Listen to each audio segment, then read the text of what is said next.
एक राजा को पढ़ने लिखने का बहुत शौक था। एक बार उसने मंत्री परिषद के माध्यम से अपने लिए एक शिक्षक की व्यवस्था की। शिक्षक राजा को पढ़ाने के लिए आने लगा। राजा को शिक्षा ग्रहण करते हुए कई महीने बीत गए, मगर राजा को कोई लाभ नहीं हुआ। गुरु तो रोज खूब मेहनत करते थे, परंतु राजा को उस शिक्षा का कोई लाभ नहीं हो रहा था। राजा बड़ा परेशान। गुरु की प्रतिभा और योग्यता पर सवाल उठाना भी गलत था, क्योंकि वो एक बहुत ही प्रसिद्ध और योग्य गुरु थे। आखिर में एक दिन रानी ने राजा को सलाह दी कि राजन, आप इस सवाल का जवाब गुरुजी से ही पूछ कर देखिए। राजा ने एक दिन हिम्मत करके गुरुजी के सामने अपनी जिज्ञासा रखी। हे गुरुवर, क्षमा कीजिएगा, मैं कई महीनों से आपसे शिक्षा ग्रहण कर रहा हूँ, पर मुझे इसका कोई लाभ नहीं हो रहा है। ऐसा क्यों है? गुरुजी ने बड़े ही शांत स्वर में जवाब दिया, राजन, इसका कारण बहुत ही सीधा सा है। गुरुवर, कृपा करके आप शीघ्र इस प्रश्न का उत्तर दीजिए, राजा ने विनती की। गुरुजी ने कहा, राजन, बात बहुत छोटी है, परंतु आप अपने बड़े होने के अहंकार के कारण इसे समझ नहीं पा रहे हैं और परेशान और दुखी हैं।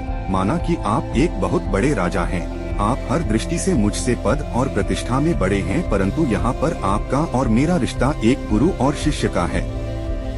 गुरु होने के नाते मेरा स्थान आपसे उच्च होना चाहिए, परंतु आप स्वयं ऊंचे सिंहासन पर बैठते हैं और मुझे अपने से नीचे के आसन पर बैठाते हैं। बस यही एक कारण है जिससे आपको न तो कोई शिक्षा प्राप्त हो रही है और न ही कोई ज्ञान मिल रहा है।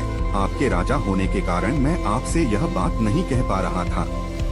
कल से अगर आप मुझे ऊंचे आसन पर बिठाएं और स्वयं नीचे बैठें तो कोई कारण नहीं कि आप शिक्षा प्राप्त न कर पाएं। राजा की समझ में सारी बात आ गई और उसने तुरंत अपनी गलती को स्वीकारा और गुरुवर से उच्च शिक्षा प्राप्त की।